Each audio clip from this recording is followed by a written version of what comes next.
It was just after 9 p.m. when Camille Jordan's headlights sliced through the empty Virginia back road, the kind that wrapped through unmarked tree lines and slept beneath a sky without stars. She had driven this stretch countless times during her years in federal service, but tonight the road felt different. The newly appointed director of the FBI, Camille, had just come from a closed-door meeting at Quantico, classified, urgent, and unsettling. Her mind was heavy with strategy briefings and interagency memos, not the quiet hum of tires over asphalt. Still dressed in a fitted black suit, her badge and ID rested neatly in her leather case on the passenger seat. She wasn't speeding. The dashboard read a steady 65 miles per hour, precisely the limit. No swerves. No calls. Nothing to trigger suspicion. Then it happened. Red and blue lights flared in her rearview mirror. She blinked. Once. Twice. But they stayed there flashing, persistent, like an omen. Camille checked her speed again. She wasn't speeding. Her taillights worked. Her registration was up to date. She signaled and pulled to the shoulder, smooth and controlled. The cruiser didn't pass her. It stopped. She took a deep breath. Her fingers tightened on the steering wheel. She was calm, but her instincts stirred. A silhouette approached, slow, rigid, calculated. As the flashlight beam pierced her window, she rolled it down halfway, keeping both hands clearly visible. "Good evening, officer," she said smoothly, her tone clipped but respectful. No greeting came back. No explanation. Just a cold demand, license and registration. Camille tilted her head slightly. "May I ask why I'm being stopped?" The officer ignored the question. "License and registration," he repeated, this time with a chill that didn't match the warm spring air. Her gut twisted, not in fear, but in foreboding. Something about his stance, the way his left hand hovered near his sidearm, sent alarms through her body. She had interviewed predators, trained counterintelligence agents. She could read a posture the way a surgeon reads a scan, and this one screened volatility masked as authority. "Sir," she said clearly, "I'm going to reach for my purse on the passenger seat." Still nothing. Slowly, deliberately, Camille retrieved her wallet. She offered her driver's license and her FBI credentials in one motion. The officer didn't even reach for them. His eyes flicked across the ID, then back to her face. "FBI?" he said, voice sharp, disbelieving. She nodded once. "Director Camille Jordan." He straightened, but not in respect. "Step out of the vehicle." Camille's breath stilled. Not from fear, she'd faced enemies with more power than this man, but from the quiet calculation of risk. Something wasn't right. This wasn't protocol. She'd authorized traffic training manuals. She knew the steps. This wasn't one of them. "Excuse me," she said, evenly. He took a step back, hand now firmly poised over his firearm. "I said step out." In that moment, it stopped being a traffic stop. It became a confrontation. She didn't move. He reached for the door handle. Camille shot her hand out, gripping it from the inside. "Step back," she commanded. "You are out of protocol." His grip tightened. "Step out." "I'm telling you," she said, calm steel lacing her voice. "You are not following procedure." He didn't care. Men like him didn't. Then another set of headlights appeared. A second cruiser. For a moment, Camille felt a sliver of relief. 2 officers meant a witness. 2 bodies meant accountability. But when the second officer stepped out, her heart sank. No badge number. No nameplate. He was tall, broad-shouldered, and silent. Not backup. Reinforcement. They shared a glance, not words, and the new officer asked, "This her?" "Yeah," the first one answered. "Non-compliant driver." Not Director Jordan. Not ma'am with credentials. Just a problem. The second officer stepped closer. "Ma'am, step out of the vehicle." Again with the ma'am. Again with the tone. Camille's jaw clenched. This wasn't about her badge. It wasn't about her position. This was about power and her refusal to surrender to it. Her voice was firm now. "If you touch me again, I will file federal charges." But the threat meant nothing to them. The first officer lunged forward, grabbing her wrist, roughly, forcefully. Her instincts took over. She yanked her hand back, not to attack, but to survive. "Get your hands off of me," she snapped, voice slicing through the night air. The second officer moved fast, grabbing his radio. "We've got a non-compliant suspect," he said. Not a citizen. Not an FBI director. A suspect. Then the first officer drew his gun. The barrel stopped inches from Camille's face. Silence. A suffocating, raw silence. Then, "I'm recording this." The voice came from across the road.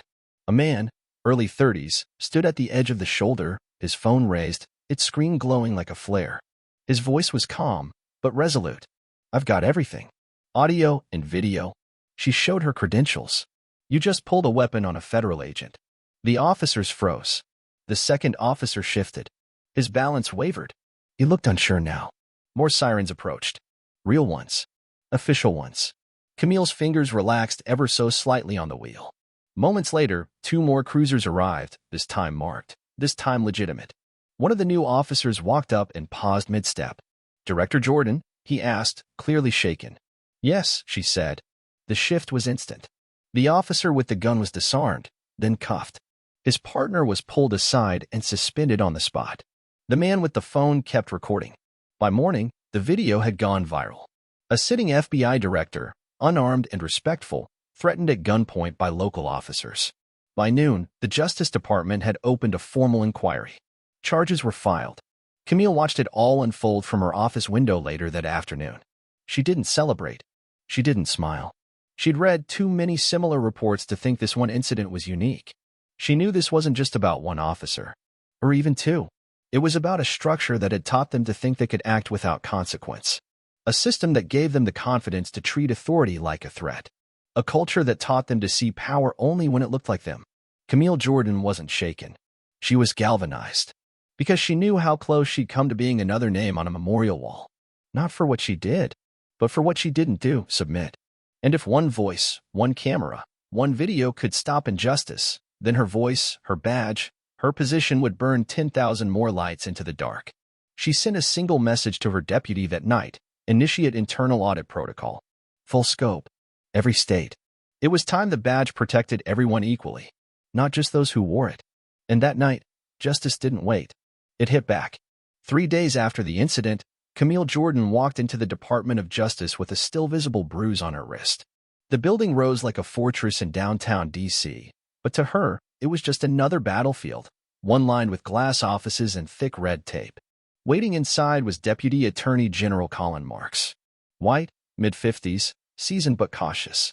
He had worked with Camille for over a decade. He knew her poise, her intelligence, her precision.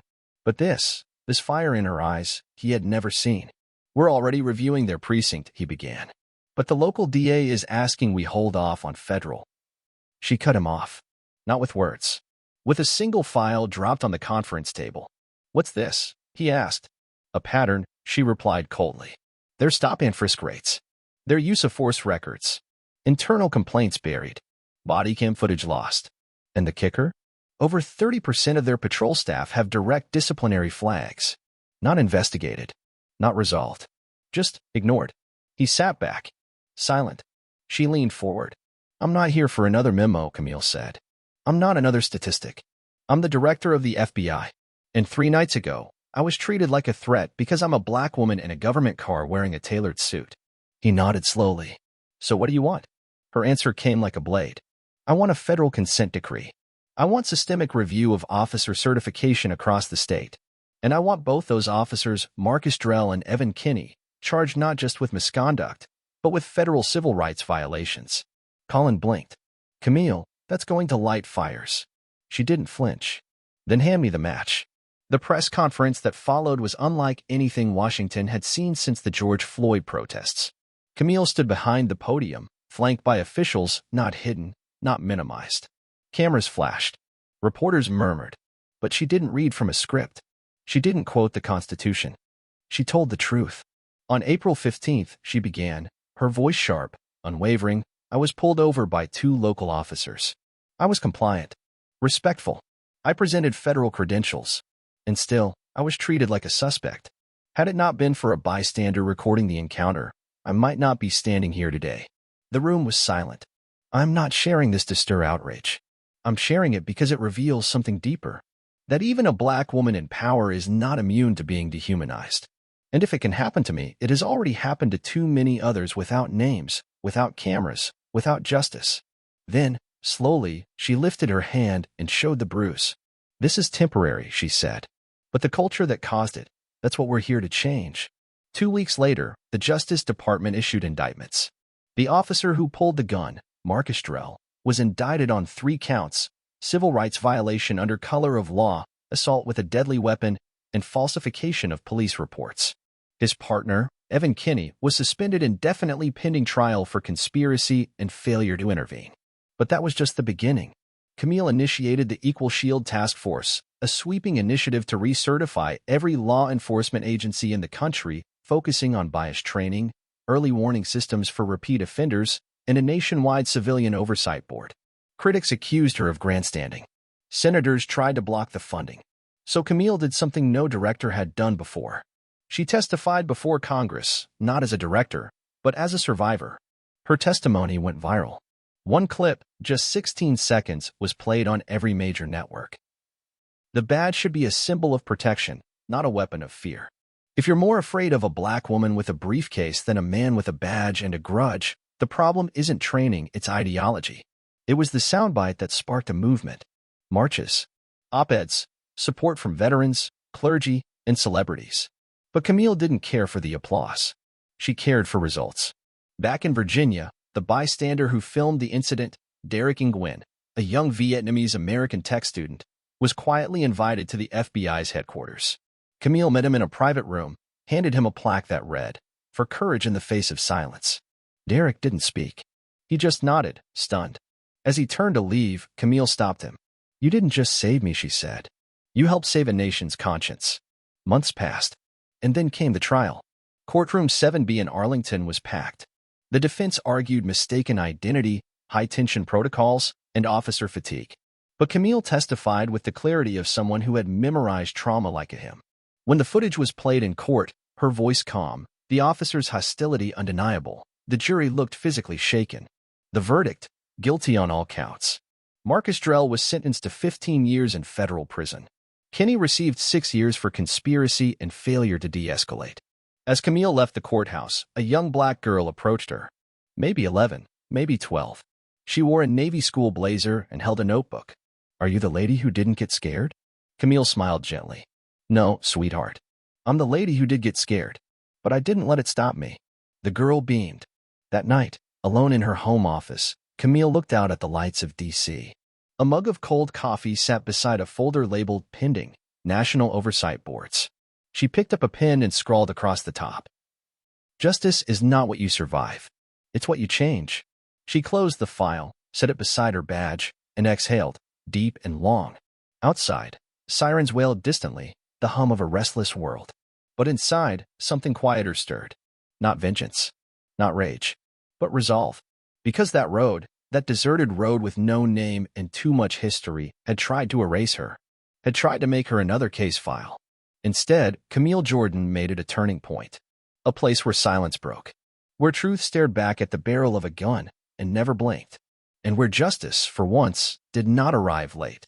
It arrived with a name, a voice, and a badge that still had meaning. The end.